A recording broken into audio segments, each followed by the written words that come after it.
Clinical supportive and സർവീസസിൽ വരുന്ന മറ്റൊരു ചാപ്റ്ററാണ് ഓപ്പറേഷൻ തിയേറ്റർ. നമ്മൾ ഫസ്റ്റിൽ പഠിച്ചിട്ടുണ്ട് ഓപ്പറേഷൻ തിയേറ്റർ എന്ന് പറയുന്നത് ഒരു ഹോസ്പിറ്റലിന്റെ തന്നെ മെയിൻ കോർ അല്ലെ, ഒരു ഹോസ്പിറ്റലിന്റെ മൂന്നാമത്തെ സോണിൽ വരുന്ന മെയിൻ ആയിട്ടുള്ള ഒരു ഭാഗമാണ് ഓപ്പറേഷൻ തിയേറ്റർ. അതായത് നമുക്ക് ഒരുപാട് സർജറികൾ അല്ലെ, നമ്മുടെ ഇന്റേണൽ ഓർഗൻസിനായിക്കോട്ടെ അല്ലെങ്കിൽ ഓർത്തോ സർജറികളായിക്കോട്ടെ അല്ലെങ്കിൽ ഏത് തരത്തിലുള്ള സർജറികളും നമ്മൾ ചെയ്യുന്നത് എവിടെ വെച്ചിട്ടാണ്? ഈ ഓപ്പറേഷൻ തിയേറ്ററിൽ വെച്ചിട്ടാണ്. അതായത് മൈനർ ആയിരിക്കാം അല്ലെങ്കിൽ മേജർ സർജറികളായിരിക്കും. ഈ മൈനർ സർജറി ആണെങ്കിലും മേജർ സർജറി ആണെങ്കിലും ചെയ്യുന്ന ആ ഓപ്പറേഷൻ തിയേറ്ററിന് ഒരുപാട് പ്രത്യേകതകളുണ്ട്. ഈ ഓപ്പറേഷൻ തിയേറ്റർ റെഫർ ചെയ്യുന്നത് നമ്മുടെ നോൺ സ്റ്റെറൈൽ മീൻസ് എന്താണ്? Non sterile theatre. അവിടെ എന്തുണ്ടാകും? നമ്മൾ എപ്പോഴും സ്റ്റെറിലൈസേഷൻ നടക്കും. അവിടെ അണുനശീകരണം ചെയ്തതിന് ശേഷം മാത്രമേ നമ്മൾ ഒരു ഓപ്പറേഷൻ തിയേറ്റർ ഉണ്ടാകും. ഈ ഓപ്പറേഷൻ തിയേറ്ററിനാണെങ്കിൽ വിൻഡോസ് ജനലുണ്ടാകില്ല.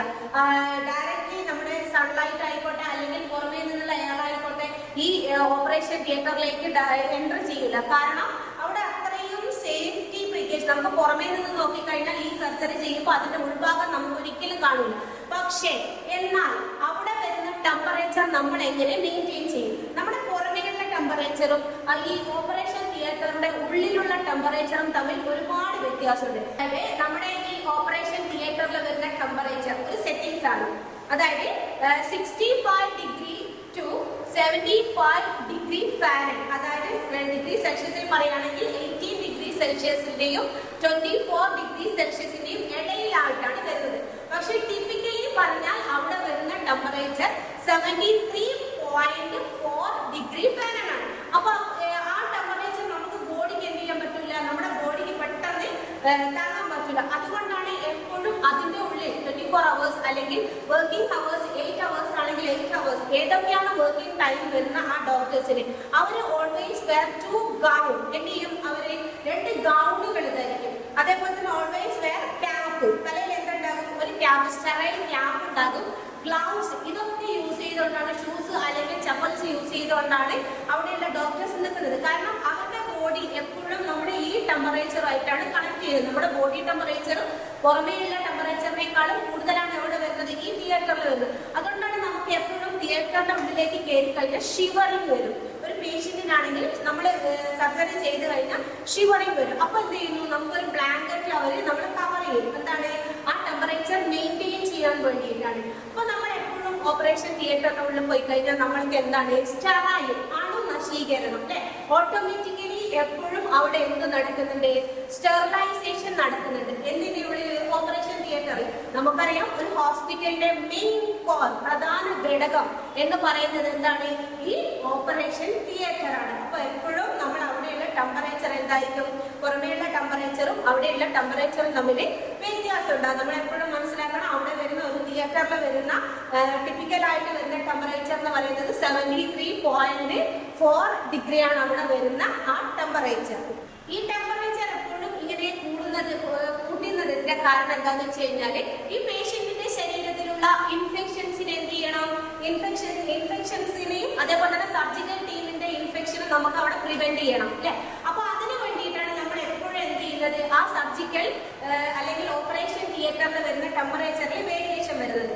അതേപോലെ തന്നെ നമുക്ക് എന്തുണ്ട്? എപ്പോഴും ഇൻഫെക്ഷൻസ് കൂടുതൽ പേഷ്യൻസിനായിക്കോട്ടെ സ്റ്റാഫിനായിക്കോട്ടെ വരുന്നത് എവിടെ വെച്ചിട്ടാണ്? ഈ ഓപ്പറേഷൻ തിയേറ്ററും അതേപോലെ തന്നെ ICU അല്ലെ. ഈ ICU ഭാഗങ്ങളിലൊക്കെ ഇൻഫെക്ഷൻസ് കൂടാതിരിക്കാൻ വേണ്ടിയിട്ടാണ് അവിടെയുള്ള ടെമ്പറേച്ചർ എപ്പോഴും ഒരേ രീതിയിൽ എന്താകുന്നത്? ഇൻക്രീസ് ചെയ്തിട്ട് അവിടെ വരുന്നത്. ഇനി മറ്റൊന്നാണ് ഓപ്പറേറ്റിംഗ് റൂം എക്യുപ്മെന്റ്സ്. നമ്മുടെ എപ്പോഴും ഏത് സമയത്തും ഒരു സർജറി കഴിഞ്ഞ് മറ്റൊരു സർജറിക്ക് വേണ്ടിയിട്ട് ആ ഓപ്പറേഷൻ റൂം എന്തായിരിക്കണം? സെറ്റ് ആയിരിക്കണം, പ്രിപ്പയർ ചെയ്ത് വെക്കണം. അവിടെ നമ്മൾ ചെല്ലുമ്പോൾ നമുക്കറിയാം പേഷ്യന്റിന് കിടക്കാനുള്ള ഒരു അഡ്ജസ്റ്റബിൾ എന്തുണ്ടാകും? ബെഡ് ഉണ്ടാകും അല്ലെ. ഒന്നുകിൽ ആ ഡോക്ടർക്ക് കുറച്ചൊന്ന് ഹൈറ്റ് കൂട്ടണമെങ്കിലും കുറയ്ക്കണമെങ്കിലും അതിനെ അഡ്ജസ്റ്റ് ചെയ്തുകൊണ്ടുള്ള പേഷ്യന്റിന് കിടക്കാനുള്ള ബെഡ് ഉണ്ടാകും. അതേപോലെ തന്നെ ഡോക്ടറുടെ അടുത്ത് തന്നെ ഒരു ടാബിൾ ഉണ്ടാകും. ആ ടാബിളിലാണെങ്കിൽ ഏതൊക്കെ ടൈമിൽ നമ്മുടെ അനസ്തേഷ്യ മുതൽ നമ്മൾ അവിടെ കയറി ചെല്ലുമ്പോൾ ചെയ്യേണ്ട ഒരു പേഷ്യന്റ് വന്നു കഴിഞ്ഞാൽ ഫസ്റ്റ് സ്റ്റേജ് മുതൽ ആ ചെയ്ത് കഴിയുന്നത് വരെയുള്ള എല്ലാ മെഡിസിൻസും ഏത് തരത്തിലുള്ള ഇഞ്ചക്ഷൻ ആയിക്കോട്ടെ അനസ്തേഷ്യ ആയിക്കോട്ടെ എനിത്തിങ് എന്തായിരിക്കണം? ആ ഡോക്ടർക്ക് ഇന്ന സ്ഥലത്താണ് അത് നിൽക്കുന്നത് എന്ന് തൊടുമ്പോൾ തന്നെ അല്ലെ, അതായത് നോക്കാതെ തന്നെ എടുക്കാൻ പറ്റുന്ന രീതിയിലായിരിക്കണം നമ്മൾ അവിടെയുള്ള എല്ലാ എക്യുപ്മെന്റ്സും അറേഞ്ച് ചെയ്തിട്ടുള്ളത് അല്ലെ. അനസ്തീഷ്യ മെഡിസിൻ നമ്മൾ എപ്പോഴും ശ്രദ്ധിക്കണം, നമ്മുടെ ഈ പേഷ്യന്റിന്റെ ഹെഡിന്റെ ആ സൈഡിലാണ് വരുന്നത്. കാരണം നമുക്ക് അനസ്തീഷ്യ കൊടുക്കുമ്പോൾ നമുക്ക് എന്ത് ചെയ്യണം, ഈ ഹെഡിന്റെ അടുത്താണ് നമ്മളത് ഈ ഓപ്പറേഷൻ തിയേറ്ററിലൊക്കെ കയറി കഴിഞ്ഞിട്ടുള്ള പേഷ്യന്റിന് മനസ്സിലാവും. അതായത് അനസ്തേഷ്യ കൊടുക്കുന്ന പേഷ്യന്റ് നമ്മൾ കടന്നു കഴിഞ്ഞാൽ ഈ അനസ്തേഷ്യ കൊടുക്കുന്ന സ്പെഷ്യലിസ്റ്റ് എന്ത് ചെയ്തിട്ടുണ്ടാവും, നമ്മുടെ ഈ തലയുടെ ഭാഗത്താണ് ഉണ്ടാകുന്നത് അല്ലെ. അപ്പൊ ആ തലയുടെ ഭാഗത്തായിട്ടാണ് നമ്മൾ എന്ത് വരേണ്ടത്, ഓപ്പറേറ്റിംഗ് ടാബിളും ആ അനസ്തേഷ്യ വെച്ചിട്ട്. ഇനിയിപ്പോ നമുക്ക് അനസ്തേഷ്യ എടുക്കണമെങ്കിൽ അവിടെ നിന്ന് ആ പേഷ്യന്റിന്റെ അടുത്ത് നിർത്തി വെച്ചിട്ട് വീണ്ടും പോയി എടുക്കാൻ പറ്റൂല. എന്തായിരിക്കണം, നമുക്ക് എപ്പോഴൊക്കെയാണോ ആവശ്യം ആ സമയത്ത് ആ സ്പോട്ടിൽ ഒരു സെക്കൻഡ് പോലും വൈകാതെ തന്നെ നമുക്ക് എടുക്കുന്ന രീതിയിലായിരിക്കണം ആ ടാബിള് അറേഞ്ച് ചെയ്തിട്ടുള്ളത്. അതുപോലെ തന്നെ മറ്റൊരു കാര്യം ശ്രദ്ധിക്കേണ്ടത്, നമ്മൾ ഓപ്പറേഷൻ തിയേറ്ററിൽ ആ ടാബിള് കിടക്കുന്നതിന് തൊട്ട് മേലെയാണ് നമുക്ക് ലൈറ്റ് വരുന്നത്. ഈ സർജറി ചെയ്യുന്ന സമയത്ത് ഷാഡോസ് നേടാൻ ചെയ്യാൻ പാടില്ല, പേഷ്യന്റിന്റെ ആ സർജറി ചെയ്യുന്ന ഭാഗത്തേക്ക് വരാൻ പാടില്ല. അതേപോലെ തന്നെ ബ്രീത്തിങ് പ്രോബ്ലം ഉണ്ടാകുമ്പോൾ അതിനെ ഹെൽപ്പ് ചെയ്യാൻ വേണ്ടിയിട്ട് നമ്മുടെ ഓക്സിജൻ മാസ്ക്, ഓക്സിജൻ സിലിണ്ടർ എല്ലാം എന്തായിരിക്കണം, പേഷ്യന്റിന്റെ ആ ഒരു ഹെഡ് വരുന്ന സൈഡിലേക്ക് നമുക്ക് വേണം. ഇനി നമുക്ക് ചെയ്യാനുള്ള ഒരുപാട് സ്റ്റെറൈൽ സ്റ്റീൽ എക്യുപ്മെന്റ്സ് ഉണ്ടാകും സർജറി സമയത്ത്. സർജിക്കൽ ബ്ലേഡ്, നൈഫ്, അങ്ങനെ ഒരുപാട് സ്റ്റെറൈൽ ആയിട്ടുള്ള എന്ത് വേണം, എക്യുപ്മെന്റ്സ് വേണം. അതൊക്കെ ആ സ്റ്റെറൈൽ സ്റ്റീൽ ടാബിന്റെ മുകളിലാണ് വേണ്ടത്. ഇനി മറ്റൊരു കാര്യം നമ്മൾ ശ്രദ്ധിക്കേണ്ടത്, പേഷ്യന്റിന് ഉപയോഗിക്കേണ്ട ഫേസ് മാസ്ക് അതും എന്തായിരിക്കണം, എപ്പോഴും നമ്മുടെ ആ ടാബിന്റെ മുകളിൽ തന്നെ നമുക്ക് വേണം. അവരുടെ ഹെഡ് ബീറ്റ് നോക്കാനും അതേപോലെ തന്നെ ബ്രീത്തിങ് റേറ്റ്, എത്രത്തോളം പൾസ് റേറ്റ്, ബ്രീത്തിങ് റേറ്റ്, ഇതൊക്കെ നോക്കാൻ വേണ്ടിയിട്ടുള്ള എല്ലാ എക്യുപ്മെന്റ്സും മോണിറ്ററുമായിട്ട് കണക്ട് ചെയ്തിട്ട് ഡോക്ടർക്ക് എപ്പോഴും കാണുന്ന രീതിയിൽ ഏത് സമയത്താണ് എന്താണ് നമ്മുടെ blood variation, blood pressure variation വരാം. അതേപോലെ തന്നെ ബ്രീത്തിങ്, നമ്മൾ ബ്രീത്ത് ചെയ്യുന്ന ഓരോ സമയത്ത് ഓക്സിജന്റെ റെസ്പിറേഷന്റെ റേറ്റ് വ്യത്യാസം വരാം.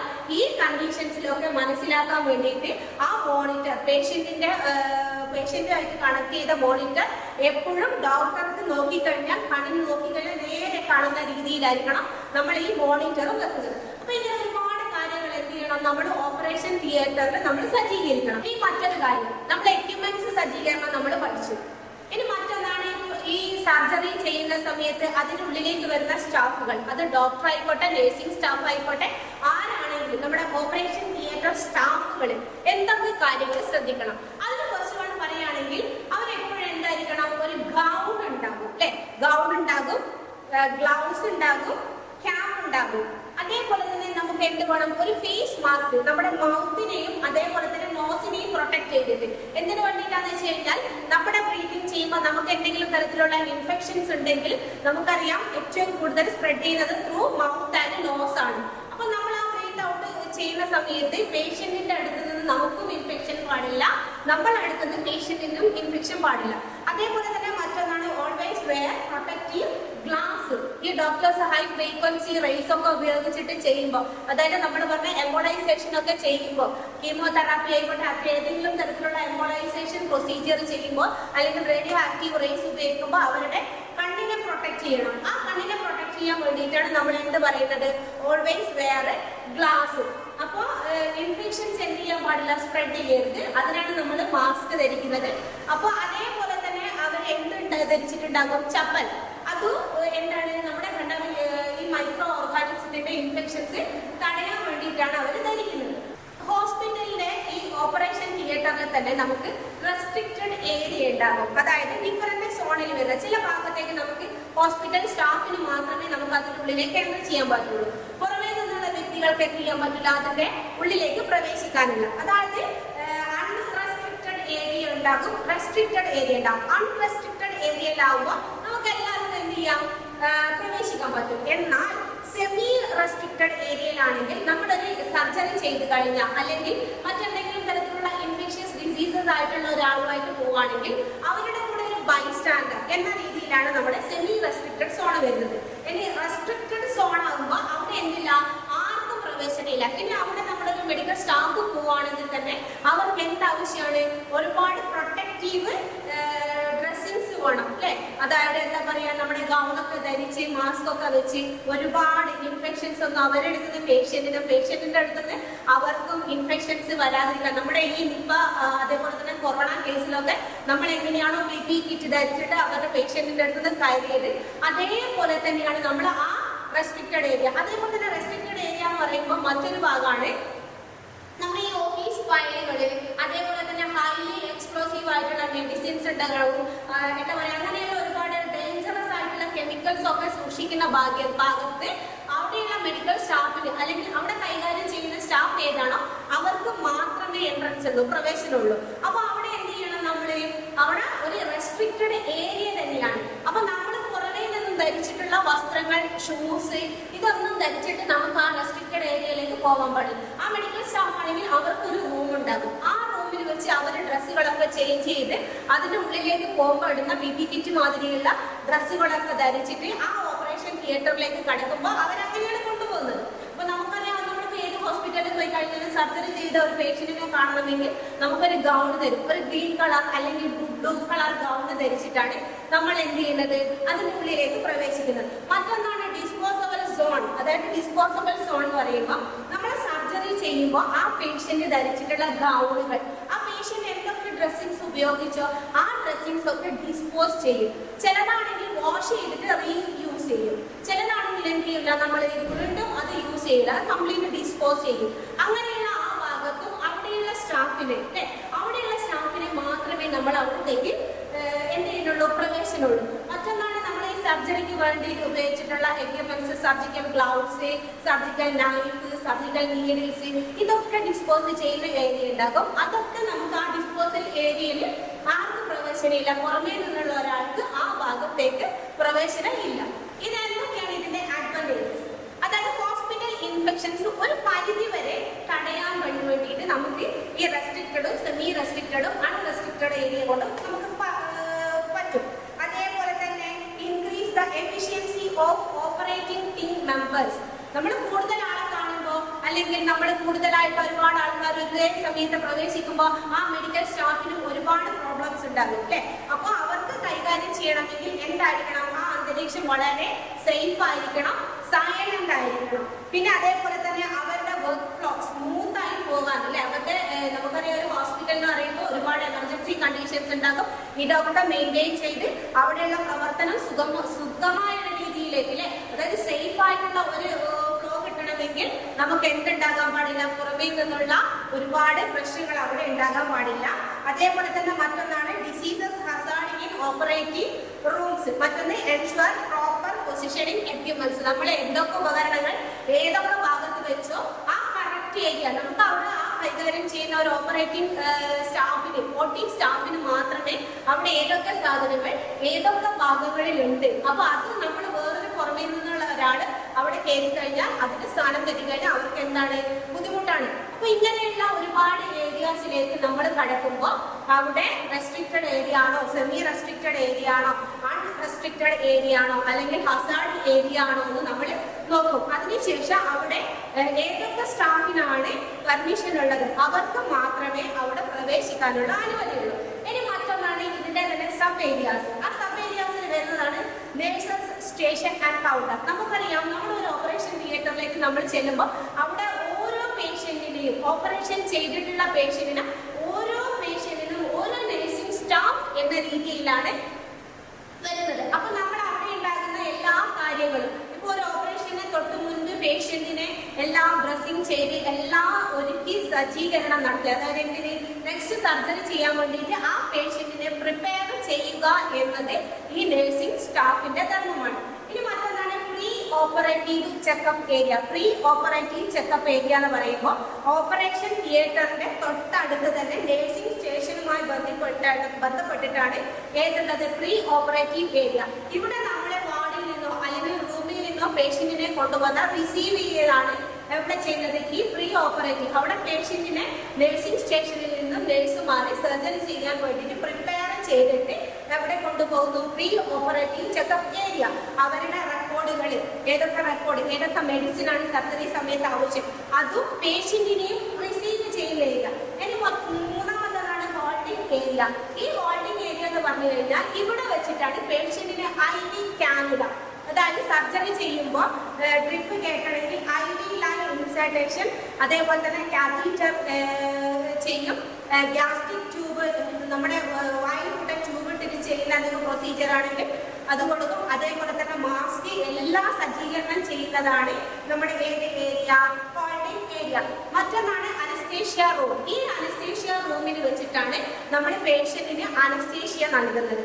മറ്റൊന്നാണ് post anaesthetic care unit, PACCU, post anaesthetic care unit എന്ന് പറഞ്ഞു കഴിഞ്ഞാൽ പേഷ്യന്റിനെ നമ്മൾ കൊണ്ടുവന്ന് കഴിഞ്ഞിട്ട് അനസ്തേഷ്യ കൊടുക്കും. ഈ അനസ്തേഷ്യ കൊടുത്ത സമയത്ത് പേഷ്യന്റിന് എന്തെങ്കിലും തരത്തിലുള്ള ഫിസിക്കൽ പ്രോബ്ലംസ് അല്ലെ, ആ ഫിസിക്കൽ പ്രോബ്ലംസ് ഉണ്ടോ എന്ന് മനസ്സിലാക്കുന്നതാണ് പ്രീ അനസ്തെറ്റിക് ഏരിയ. മറ്റൊന്നാണ് സ്റ്റാഫ് റൂം. അതായത് ഒരു സർജറി കഴിഞ്ഞിട്ട് സ്റ്റാഫുകൾക്ക് ഒരു ജസ്റ്റ് കുറച്ച് സമയത്തേക്ക് അടുത്ത പേഷ്യന്റ് വന്ന് അവർ ചെയ്യണമെങ്കിൽ അവർക്ക് എന്ത് ആവശ്യമാണ്, ബ്രേക്ക് അല്ലെ, അവർക്ക് ചെറിയൊരു ബ്രേക്ക് വേണം. അതിന് വേണ്ടിയിട്ടാണ് നമ്മുടെ സ്റ്റാഫ് റൂം ഉള്ളത്, അതായത് റെസ്റ്റിംഗ് റൂം. മറ്റൊന്നാണ് സാനിറ്ററി ഫെസിലിറ്റി, ബാത്റൂം അല്ലെ, ബാത്റൂം ഫെസിലിറ്റി ഉണ്ടാകും. അത് മെന്നിനും വിമണിനും എന്തായിരിക്കും, മെയിൽ സ്റ്റാഫിനും ഫീമെയിൽ സ്റ്റാഫിനും വേറെ തന്നെയായിട്ടാണ് ഉപയോഗിക്കുന്നത്. ഇനി മറ്റൊന്നാണ് ഓഫീസ്. ഇനിയിപ്പോൾ ഈ ഓപ്പറേഷൻ തിയേറ്ററിൽ വർക്ക് ചെയ്യുന്ന സ്റ്റാഫ് എന്ന് പറയുന്നത് ഒരു ഗ്രൂപ്പ് ഓഫ് പീപ്പിൾസ് ആണ്. അപ്പൊ അവർക്ക് ലീവ് വേണമെങ്കിൽ അല്ലെങ്കിൽ മറ്റെന്തെങ്കിലും ഒരു ആവശ്യം അവർക്ക് വേണമെങ്കിൽ അതിന് പ്രത്യേക മീറ്റിംഗ് കൂടാനുള്ള ഒരു ഓഫീസ് ഏരിയ ഉണ്ടാവും. പിന്നെ മറ്റൊന്നാണ് റെസ്റ്റ് റൂം. റെസ്റ്റ് റൂം എന്താണെന്ന് നമ്മൾ പറഞ്ഞു, അതായത് അവർക്ക് കുറച്ച് സമയം ബ്രേക്ക് വേണം, അതാണ്. ഇനി ഈ ഓപ്പറേഷൻ തിയേറ്ററിന്റെ കൂടെ തന്നെ കാണുന്നതാണ് ലബോറട്ടറി. ലബോറട്ടറി എന്തിനു വേണ്ടിയിട്ടാണ് പറഞ്ഞു കഴിഞ്ഞാൽ നമ്മൾ എന്തെങ്കിലും തരത്തിലുള്ള ഒരു സർജറി ചെയ്തിട്ട്, അതായത് ഇപ്പൊ നമ്മൾ ബയോപ്സി ട്യൂമറുകൾ അല്ലെങ്കിൽ പോളിപ്പുകളൊക്കെ നമ്മൾ റിമൂവ് ചെയ്ത് കഴിഞ്ഞാൽ അതിനെ നമ്മൾ എന്ത് ചെയ്യും, മറ്റൊരു സ്ഥലത്തേക്ക് പാത്തോളജിക്കൽ ടെസ്റ്റ് ചെയ്യാൻ വേണ്ടിയിട്ട് നമ്മൾ സെൻഡ് ചെയ്യും.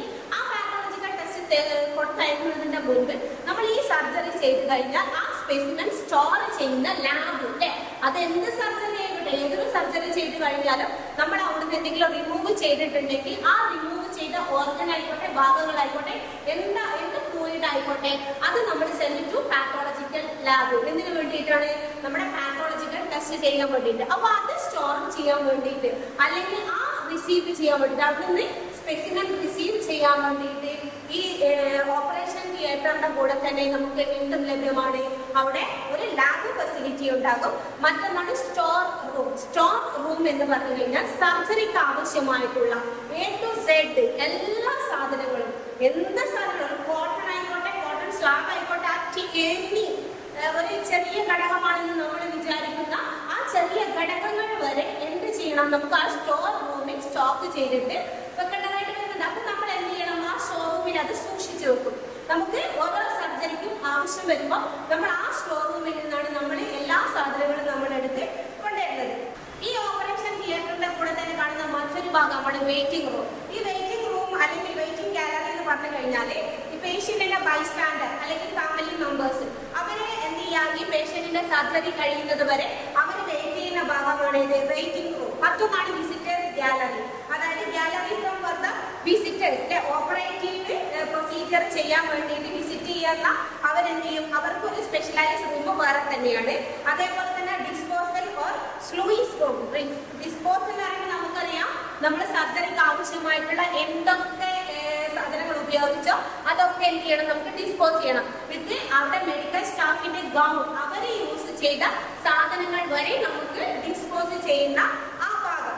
ഇനി നമ്മൾ എപ്പോഴും ശ്രദ്ധിക്കേണ്ടത് ഓപ്പറേറ്റിംഗ് റൂമിന്റെ നമ്പറും അതേപോലെ തന്നെ സൈസും അല്ലെ, ആസ് പെർ ദ റിക്വയർമെന്റ്. ഒരു ഹോസ്പിറ്റലിന്റെ ആവശ്യം എന്താണോ അതിനനുസരിച്ചായിരിക്കും അവിടെയുള്ള ഓപ്പറേഷൻ റൂമിന്റെ എണ്ണം. അതേപോലെ തന്നെ റെക്ടാങ്കുലർ അല്ലെങ്കിൽ സ്ക്വയർ ഷേപ്പിൽ, ഒരിക്കലും റൗണ്ട് ഷേപ്പിലായിട്ടല്ല വരുന്നത്. ഒന്നുകിൽ എന്തായിരിക്കും, റെക്ടാങ്കിൾ ആയിരിക്കാം അല്ലെങ്കിൽ സ്ക്വയർ ഷേപ്പിലായിട്ടാണ് ഒരു എന്താ പറയാ ഓപ്പറേറ്റിംഗ് റൂമിന്റെ സൈസ്. ഇനി അവിടെ എന്തായിരിക്കണം, ഒരു പേഷ്യൻസിന്റെ അല്ലെങ്കിൽ സ്റ്റാഫിനെ മൂവ് ചെയ്യുമ്പോൾ മറ്റൊന്നായിട്ട് കൂട്ടിമുട്ടാനുള്ള എന്തുണ്ടാവരുത്, ചാൻസ് ഉണ്ടാവരുത്. അപ്പൊ അവിടെ സ്റ്റാഫിന് അങ്ങോട്ടേക്കും ഇങ്ങോട്ടേക്ക് മൂവ്മെന്റ് ഫെസിലിറ്റി ഉണ്ടായിരിക്കണം. അതേപോലെ തന്നെ നമ്മുടെ ഹാർട്ട് സർജറി, ന്യൂറോപ്പതിക് സർജറി ഒക്കെ ചെയ്യാൻ വേണ്ടിയിട്ട് ആ റൂമിന്റെ ഫ്ലോർ സ്പേസ് എന്തായിരിക്കണം, 600 സ്ക്വയർ ഫീറ്റ് ആയിരിക്കണം. അതേപോലെ തന്നെ ചെറിയ ചെറിയ സർജറികൾ ചെയ്യാൻ വേണ്ടി, മൈനർ സർജറി ചെയ്യാൻ വേണ്ടിയിട്ടുള്ള ആ ഓപ്പറേഷൻ തിയേറ്റർ ആണെങ്കിൽ അതിനും അതിൻ്റെതായിട്ടുള്ള എന്താ പറയാ സ്ക്വയർ ഫീറ്റിലേക്കായിട്ടാണ് വരുന്നത്. അത് ഏകദേശം 324 സ്ക്വയർ സ്ക്വയർ ഫീറ്റ് ആണ് ആ മൈനർ OTയുടെ എന്താ വരിക